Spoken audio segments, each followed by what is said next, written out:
Captain Jake Morrison stood on the bridge of the Terra Nova and looked at the warning signals flashing red across his screen. Every computer on the ship was telling him the same thing over and over again. Do not go near the Kepler 442 system. Turn around. Go back. Ships that went there never came home. For 300 years, no one had returned from those frozen parts of space. The Galactic Council had put up warning beacons everywhere. They called it the Ice Queen's domain. Pilots would whisper stories about it in space bars. They said a monster lived there who could freeze anything she touched. They said she collected ships like toys, turning them into beautiful ice sculptures that floated forever in the dark. Jake Morrison was not the kind of man who listened to warnings. He had been exploring space for 20 years. He had seen things that made other captains run away screaming. He had talked to aliens that looked like walking nightmares and found out they just wanted to trade recipes. Fear was not something that lived in Jake Morrison's heart. His science officer, Lieutenant Amy Walsh, walked up to him with her tablet in her hands. Her face was excited but worried at the same time. Amy was smart, maybe the smartest person Jake had ever worked with. When she got excited about something, it was usually worth paying attention to. Captain, you need to see this, Amy said. She held up her tablet and showed him a bunch of numbers and graphs that meant nothing to most people. But Jake had learned to read Amy's excitement over the years. What am I looking at? Jake asked. Energy readings from the Kepler system. Sir, there's something alive in there? Something big? The energy patterns are like nothing I've ever seen before. It's not just random radiation, it's organized. It's purposeful. Captain, I think something intelligent is creating these signals. Jake looked at the data again. The readings were strange, that was true. They pulsed like a heartbeat. They had rhythm and pattern. It did look like something was trying to communicate, or at least like something was very much alive. The Council says that system is dead, Jake said. Nothing but ice and frozen ships. The Council has been wrong before, Amy replied. Sir, what if the warnings are wrong? What if there's not a monster out there? What if there's just someone who needs help? Jake Morrison had always believed that the universe was full of wonders, not monsters. Every time someone had told him that something was too dangerous or too strange to approach, he had found something beautiful instead. The blob creatures of Titan 7 had turned out to be artists who painted with living light. The screaming forests of New Montana were actually singing lullabies to their children. Set course for Kepler 442, Jake said. Amy smiled. The rest of the bridge crew looked nervous, but they followed orders. The Terra Nova was a good ship with a good crew. They trusted their captain, even when he was about to do something that seemed completely crazy. The journey took 3 days. As they got closer to the system, the temperature readings on the ship started to drop. The heating systems had to work harder. Ice began forming on the outside of the windows. Whatever was out there was cold. Very cold. When they reached the edge of the system, they saw the graveyard. Hundreds of ships floated in the darkness, all of them covered in perfect sheets of ice. They looked like crystal art pieces floating in a museum. The ships were beautiful, but they were also clearly dead. No life signs, no power, no movement. There, Amy said, pointing at her screen. The energy source is coming from that planet. The third one from the star. The planet looked like a giant blue marble. It was covered in ice from pole to pole. But as they got closer, they could see structures on the surface. Buildings made of ice and crystal that reached up toward the sky like frozen cathedrals. It was the most beautiful and terrifying thing Jake had ever seen. Sir, said Lieutenant Tom Rodriguez from the communications station, I'm getting a signal. It's weak, but it's definitely a communication attempt. Put it through, Jake ordered. The voice that came through the speakers was like wind blowing through icicles. It was musical and sad and lonely. It spoke in a language none of them had ever heard before, but somehow Jake understood the emotion behind it. Whoever was speaking sounded surprised and hopeful. Sir, I think she's asking us to come down to the planet, Amy said. She? Jake asked. The voice sounds female to me, and Captain, the energy readings are getting stronger. Whatever is down there, it's powerful enough to freeze our ship solid if it wants to. Jake looked at his crew. They were scared, but they were also curious. That was why they had all joined the exploration service. They wanted to see new things, even if those new things might be dangerous. Take us down, Jake said. But keep the engines ready. If something goes wrong, we leave fast. The Terra Nova descended through the frozen atmosphere of the planet. The ice buildings got bigger and bigger as they approached. They were works of art carved with patterns that hurt to look at because they were so perfect. At the center of the city was a palace made entirely of crystal and ice. It sparkled like diamonds in the pale light of the distant star. They landed in a courtyard in front of the palace. The ground was smooth ice that reflected their ship like a mirror. For a moment, nothing happened. Then the doors of the palace opened and she appeared. She was tall, taller than any human. Her skin was blue and seemed to glow from within. She moved like dancing water, graceful and fluid. Her hair was white as snow and floated around her head like she was underwater. She was the most beautiful and alien thing Jake had ever seen, but as she walked toward their ship, Jake could see the sadness in her eyes. This was not a monster. This was someone who had been alone for a very long time. I'm going out there, Jake said. Sir, that's not safe, Amy protested. We don't know what she can do. That's exactly why I need to go, Jake replied. Someone has to be first. Jake Morrison put on his environmental suit and walked out of his ship to meet the ice. Queen face to face. Jake Morrison walked across the ice toward the tall blue woman. Each step his boots took on the frozen ground made a sound like breaking glass. The air was so cold it hurt to breathe, even through his suit's filters. But he kept walking forward. The Ice Queen stopped moving when she saw him coming. She tilted her head to one side like she was confused. For a moment, neither of them moved. Then she spoke in that strange musical language again. This time, Jake's suit computer was able to translate some of the words. You should not be here, the computer said in Jake's earpiece. You will become ice like all the others. Jake stopped. A few feet away from her. Up close, he could see that her skin really did glow. There were patterns moving under the surface like frozen lightning trapped in blue glass. Her eyes were the color of deep winter sky, and they looked very old and very sad. My name is Jake Morrison, he said slowly. I come from Earth. We received your signal. The Ice Queen stared at him. She said something else, and the computer translated, Earth? I do not know this place. Are you another collector who wants my ice sculptures? No, Jake said. We're explorers. We came because we thought you might be alone. Something changed in her expression. The sadness in her eyes grew deeper, but there was something else too. Hope, maybe. She had not talked to another living being in so long she had almost forgotten what it felt like. I am Zorathis, she said. The computer was getting better at translating now.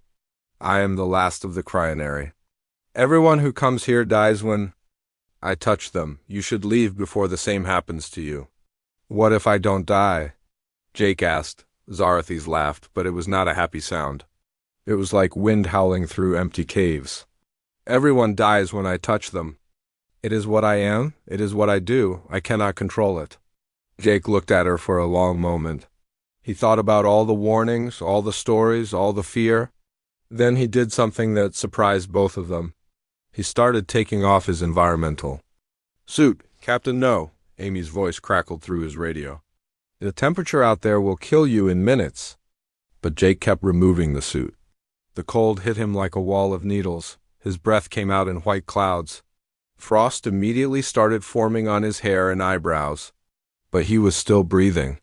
He was still alive. Zorathis stepped back.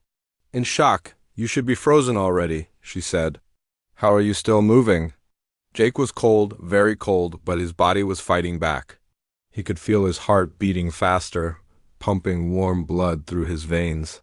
His muscles were working harder, generating heat. It was like every cell in his body had decided to rebel against the freezing air. Humans are stubborn, Jake said through chattering teeth. "We don't give up easily." Zarathis moved closer to him. She was curious now. In all her centuries of life, she had never seen anything like this. Every other being had turned to solid ice the moment they stepped into her presence. But this human was shivering and breathing clouds of mist, yet still very much alive. "May I?" she asked, reaching out one blue hand toward his face. Jake nodded. Even though his crew was shouting warnings through the radio, Zarathis touched his cheek with one finger. Nothing happened. Jake felt the cold touch, colder than anything he had ever experienced. It was like being touched by liquid space. But he did not turn to ice. His skin got very cold where she touched him, but it stayed warm underneath. His body heat was fighting against her freezing power and winning. Zarathis pulled her hand away quickly and stared at it. Then she looked at Jake with wonder in her ancient eyes. "How?" she whispered. "How is this possible?" Jake smiled, even though his face was so cold it was hard to move his mouth. "I don't know. But maybe that's not the important question. Maybe the important question is what happens now." Back on the Terra Nova, Dr. Amy Walsh was running every medical scan she could think of. The readings she was getting from Jake's body were impossible. His internal temperature was actually rising, not falling. His heart rate was up, but not in a dangerous way. It was like his entire system had shifted into some kind of survival mode she had never seen before. "Get me a connection to Earth," Amy ordered. "I need to talk to the Medical Research Division. Right now." On the ice planet, Zarathis was circling around Jake like he was the most interesting thing she had ever seen. She kept reaching out to touch him, then pulling her hand back. Every time she made contact, the same thing happened. He got cold. But he did not freeze. "Tell me about your people," she said finally. "Tell me about these humans who do not turn to ice." Jake was putting his environmental suit back on. The cold was getting to him, even if it could not kill him. "We come from a world that gets very cold sometimes," he said. "Our bodies learned how to stay warm. We survived ice ages. We lived through winters that lasted for years. Maybe that's why your power doesn't work on us." "Ice ages," Zarathis repeated the words like they were magic. "Your world became cold and your people survived." "More than survived," Jake said. "We learned to love winter. We learned to find beauty in ice and snow. We learned that cold doesn't have to mean dead." Zarathis was quiet for a long time. When she finally spoke, her voice was softer than before. "I have been alone for 800 years. Everyone I touch dies. I thought I was cursed to be alone forever." "Maybe you just never met the right species," Jake said. For the first time in centuries, Zarathis smiled. It was a small smile, but it was real. And when she smiled, the ice around them seemed to sparkle a little brighter, as if the whole world was becoming just a tiny bit warmer. The news spread across the galaxy faster than any ship could travel. Humanity had done the impossible. They had made contact with the Ice Queen and lived to tell about it. Within days, every news station in known space was talking about Captain Jake Morrison and his meeting with Zarathis. The Galactic Council called an emergency meeting. Leaders from dozens of worlds gathered to discuss what this meant. Some were excited, others were worried. If humans could resist powers that killed every other species, what else might they be able to do? Commander Steve Parker arrived at the Kepler 442 system 2 weeks later with 3 ships full of scientists and diplomats. Steve was a careful man who liked to plan everything twice before doing it once. But even he could not hide his excitement about what they might learn. Dr. Kate Rodriguez was the first scientist to step onto the ice planet. She was an expert on alien biology, and she had studied every form of life the galaxy had discovered. But she had never seen anything like Zarathis. "Her cellular structure is completely different from anything we know," Kate told Jake as they walked through the Crystal Palace. "She doesn't just control cold. She controls the movement of molecules themselves. She can make atoms stop moving entirely." Professor Dan Miller was writing down everything Zarathis said. Don studied alien cultures, and he was fascinated by how the Cryonary had lived. Zarathis told him stories about her people, how they had once been a warm and happy race before something had changed them. We were not always cold, Zarathes explained as they sat in our throne room made of ice. Long ago my people were like fire. We loved warmth and light and dancing. But then the great cooling came. Our sun began to die and we had to change or die with it. Jake listened to her stories while they shared meals together. Human food was too warm for her to eat, and her food was too cold for humans. But they found ways to be together anyway. Jake would drink hot coffee while she ate frozen crystals that tasted like starlight. The more time Jake spent with Zarathes, the more he understood her loneliness. She showed him the frozen garden where she had tried to grow ice flowers. She took him to the museum where she kept the frozen ships, each one a reminder of another failed attempt at friendship. I used to hope that someday someone would come who could touch me without dying, she said, as they walked among the crystal sculptures. But after 800 years I stopped hoping. Hope hurt too much. Jake reached out and took her hand. It was cold, but his hand stayed warm. You don't have to stop hoping anymore. The research team was learning amazing things about human biology. Dr. Kate Rodriguez discovered that human cells had something no other species possessed. They could generate heat not just from burning food, but from emotions. When humans felt love or anger or excitement, their bodies actually got warmer. It's like your feelings have a physical effect on your temperature, Kate explained to Jake. The warmer you feel towards Zarathe emotionally, the better your body resists her freezing touch. This discovery changed everything they thought. They knew about human evolution. Humans had not just survived ice ages through better fur or bigger brains. They had survived by literally loving each other. Warm. Professor Don Miller was documenting the changes in Zarathes herself. The more time she spent around warm-blooded humans, the less deadly her touch became. Her skin was becoming less blue and more purple. Her eyes were getting warmer. She was learning to smile and laugh again. She's thawing, Don told the research team, not just physically, but emotionally. Being around humans is bringing back parts of her personality that had been frozen for centuries. The breakthrough came during Jake's 4th week on the planet. He was exploring the deeper parts of the Crystal Palace when part of the ceiling collapsed. Sharp ice fell like spears, and one piece was heading straight for his head. Zarathes moved faster than thought. She reached out with her power, but instead of freezing Jake, she froze the falling ice in mid-air. Then she carefully moved each piece to a safe place before letting it continue falling. It was the first time in 800 years that she had used her abilities to save a life instead of end one. How did you do that? Jake asked, staring at the ice chunks scattered safely around them. I don't know, Zarathes said, looking at her hands in wonder. I felt you were in danger, and I wanted to protect you. My power just listened to what I wanted instead of what I feared. That night, they sat together on a balcony looking out at the stars. Zarathes told Jake about her dreams of seeing her people again, of finding other Cryonari who might have survived the Great Cooling. Do you think they're out there? She asked. I think the universe is full of surprises, Jake said. A month ago, everyone thought you were a monster. Now look at us, sitting here talking like old friends. If that's possible, anything is possible. Zarathes leaned against Jake's shoulder.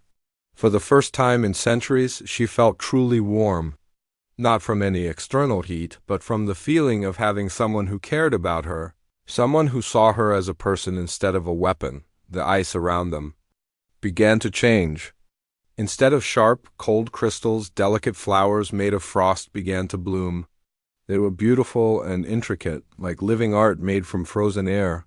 Jake smiled as he watched the ice flowers grow. The galaxy was about to become a much warmer place. Jake Morrison woke up to the sound of music. For a moment, he thought he was dreaming. But as he opened his eyes in his quarters aboard the Terra Nova, he realized the melody was real. It was coming from outside the ship, floating across the ice like a gentle breeze. He dressed quickly and went outside. In the courtyard of the Crystal Palace, Zarathes was singing. Her voice rose and fell like wind through ice caves, but there was something different about it now. The sadness was still there, but it was mixed with something Jake had never heard from her before. Joy. As she sang, the ice around her feet began to change. Instead of the sharp, cold crystals that usually formed wherever she walked, delicate flowers made of frost were blooming. They sparkled in the pale sunlight like tiny stars, and they were the most beautiful things Jake had ever seen. "You're making flowers," Jake said when she finished her song. Zarathes looked down at the ice blossoms around her feet with wonder. "I used to do this when I was young," she said. "Before the Great Cooling. Before I learned to fear my own touch. I had forgotten I could create beauty instead of just preserving it." Dr. Linda White had arrived with the second wave of researchers. Linda was a psychologist who studied how different species thought and felt. She had been watching Jake and Zarathes together for weeks, taking notes on their interactions. "Captain Morrison," Linda said as she approached them in the garden, "I need to ask you something personal. How do you feel when you're around Zarathes?" Jake thought about the question. "Warm," he said finally. "Not just temperature warm, but warm inside. Like when you come home after being away for a long time." Linda nodded and wrote something in her notebook. "And Zarathes, how do you feel when Jake is near?" The crinary woman touched one of her ice flowers gently. "Like waking up from a very long cold dream," she said. "Like remembering what it feels like to be alive." Linda's research was revealing something incredible. The bond between Jake and Zarathes was more than just friendship. It was a connection that was changing both of them at a cellular level. Jake's body temperature had stabilized at a level that was warm but not too hot for Zarathes to be near. Her skin had become less translucent and more solid, less deadly, and more alive. "You're both adapting to each other," Linda explained to the research team. "Jake's body is learning to generate the exact amount of heat needed to be comfortable for a crinary. Zarathes is learning to control her molecular manipulation so precisely that she can be close to warm-blooded life without harming it." "Commander." Steve Parker was not entirely happy with these developments. He had received worried messages from the Galactic Council. Some species were afraid that if humans could bond with the Ice Queen, they might be able to form dangerous alliances with other supposedly hostile beings. "Jake," Steve said during one of their private meetings, "the Council is asking questions. They want to know if humans plan to make contact with other dangerous species. The Void Whisperers of Andromeda, the Flame Lords of the Magma Worlds. Species that have been considered too dangerous to approach." Jake was cleaning his equipment after another day exploring the ice caves with Zarathes. "Maybe those species aren't dangerous," he said. "Maybe they're just lonely.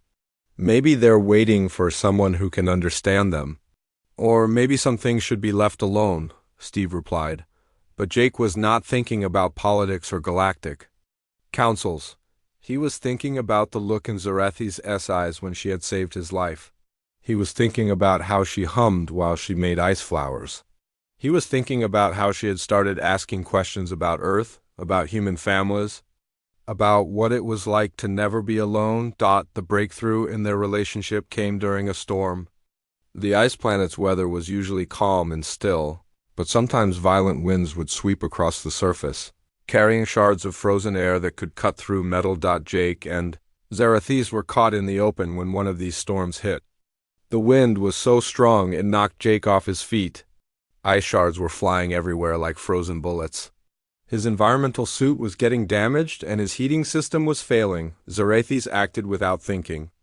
She wrapped her arms around Jake and used her power to create a perfect bubble of controlled temperature around them both. Not freezing cold, not burning hot, but exactly warm enough to keep Jake alive and comfortable. They stayed like that for 3 hours until the storm passed. Pressed close together, sharing warmth and cold in perfect balance, Jake could feel Zarathes' heart beating against his chest. It was slow and steady, like the rhythm of deep ice forming. "I never thought I would be able to hold someone," Zarathes whispered. "I thought my touch would always mean death." "Maybe it just means change," Jake said. "Maybe that's not the same thing." When the storm ended and they returned to the palace, everything was different between them. They moved together like dancers who had been practicing the same routine for years. Jake would reach for something and Zarathes would have it ready. She would start to speak, and Jake would already know what she was going to say. Dr. Linda White documented it all. The first recorded case of true interspecies emotional bonding.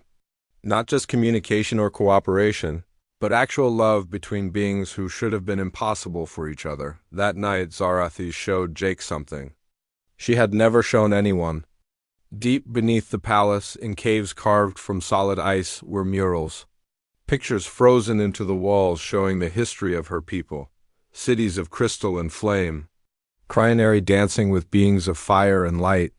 A time when cold and heat had worked together instead of fighting. This is what we were before, she said, touching the ancient ice art. This is what we could be again. Jake looked at the murals and saw a vision of the future. Not just for Zarathes and her people, but for the whole galaxy. A place where differences were celebrated instead of feared. Where the coldest hearts could find warmth and the loneliest souls could find family. We'll find them, Jake promised. We'll find your people and we'll help them remember how to live instead of just survive. Outside the palace, ice flowers bloomed in the eternal winter, and for the first time in 800 years, Zarathes believed in tomorrow. The discovery happened by accident. Jake and Zarathes were exploring the deepest ice caves beneath her palace when Jake's scanner picked up something strange. There was a heat source far below them, warmer than anything should be on this frozen world. What could be generating heat down there? Jake asked, showing Zarathes the readings on his device. Zarathes stared at the numbers with growing excitement. The sleeping chambers, she whispered. I thought they were just legends, but what if they're real?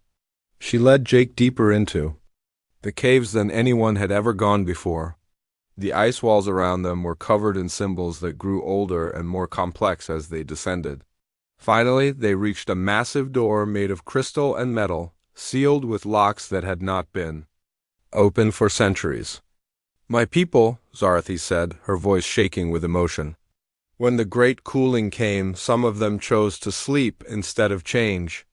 They went into deep freeze, hoping that someday the universe would be warm enough for them to wake up safely. Jake helped her open the ancient locks. Beyond the door was a chamber filled with dozens of crystal pods. Each pod contained a sleeping cryonary, their blue skin glowing faintly in the darkness. They had been dreaming for over 1,000 years, waiting for someone to wake them up. Are they alive? Jake asked. Zarathes placed her hand on the nearest pod. Yes, she said, tears of ice forming in her eyes. They're all alive, but Jake, if we wake them up wrong, they'll die. And if they wake up and touch anyone else, they'll kill them instantly. Only you can survive their touch. Jake understood the problem immediately. The sleeping cryonary would wake up with all their deadly power intact. They would not have learned to control it like Zarathes had.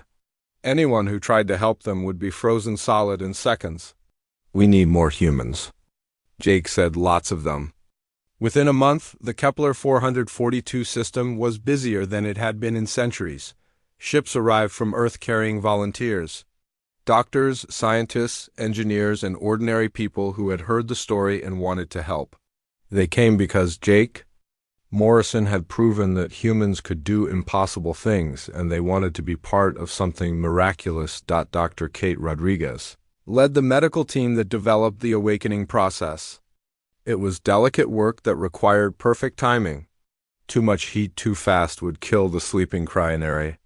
Too little heat would leave them trapped in their crystal dreams forever. We need to warm them gradually, Kate explained to the assembled team. Human body heat is perfect for this, but we need to maintain contact for hours during the process. Each awakening will require multiple humans working in shifts. The first awakening took place 6 weeks after the discovery. Jake and 3 other humans surrounded the crystal pod of a young cryonary male. They placed their hands on the pod and began the slow process of warming him back to life. It took 12 hours. 12 hours of humans taking turns, sharing their body heat with a being who had been asleep for a millennium. Jake stayed by the pod the entire time, talking to the sleeping figure, telling him about the world he would wake up to. When the cryonary's eyes finally opened, the first thing he saw was Jake's warm smile. He tried to speak, but his voice was weak from centuries of silence. Zarathis was there immediately, speaking to him in their ancient language, explaining what had happened. The young cryonary's name was Veltharn. When he learned that warm beings had saved his life without being harmed by his touch, he wept frozen tears of joy. He had gone to sleep believing that his people would always be alone. He woke up to find that the universe had learned to love them. One by one, the sleeping cryonary were awakened. Each awakening brought its own challenges and its own miracles. Some had been asleep so long they had forgotten how to speak. Others woke up afraid, thinking they were still in the middle of the great cooling, but all of them were amazed to discover humans who could touch them safely. The Galactic Council sent representatives to witness the awakenings. Species that had feared the cryonary for centuries watched in wonder as humans embraced beings who should have killed them instantly. The political implications were enormous, but the emotional impact was even greater. Ambassador Elena Torres from Earth addressed the council during the formal ceremonies. Today we have proven that no one has to be alone in this universe. She sighed. Every species, no matter how different or dangerous they might seem, has the potential to find family among the stars. Zarathis stood before the council with Jake at her side. She was no longer the lonely Ice Queen who had lived in isolation for 8 centuries. She was the leader of a people who had been given a second chance at life and love. For too long, my people and I believed that we were cursed, she said, her voice carrying clearly through the great hall. We thought our touch meant only death and endings. But the humans taught us something important. Our touch does not have to mean death. It can mean preservation. It can mean protection. It can mean keeping precious things safe until the universe is ready for them. Jake stepped forward to address the council. Everyone she touched turned to ice, he said, echoing the old warnings that had kept people away for so long. But ice isn't just about cold and death. Ice preserves things. Ice protects things. Ice keeps life safe until spring comes again. He took Zarathis' hand in his, their fingers intertwining perfectly. One warm, one cool, both very much alive. We humans have a saying, Jake continued. Home is where the heart is. Today, the cryonary have found their way home. Not to a place, but to a family. A family that includes every species willing to look past fear and see the beauty in differences. The ceremony ended with something that had never happened before. In galactic history, representatives from dozens of worlds came forward to formally welcome the cryonary back into galactic civilization. Species that had once fled from the mention of the Ice Queen now offered friendship and alliance. As the celebrations continued, Jake and Zarathis walked together through the crystal palace that was no longer empty. Young cryonary were learning to create ice flowers again. Elder cryonary were sharing stories with human researchers. Children from both species were playing together in the courtyards, their laughter echoing off the crystal walls. What happens now? Zarathis asked as they watched the sun set over their transformed world. Now we live, Jake said simply. We explore the galaxy together. We find other lonely people and show them they don't have to be alone. We turn the universe into a place where everyone belongs. Zarathis smiled and squeezed his hand. Around them, ice flowers bloomed in the eternal winter, but for the first time in 1,000 years, spring was coming to the heart of the cryonary people.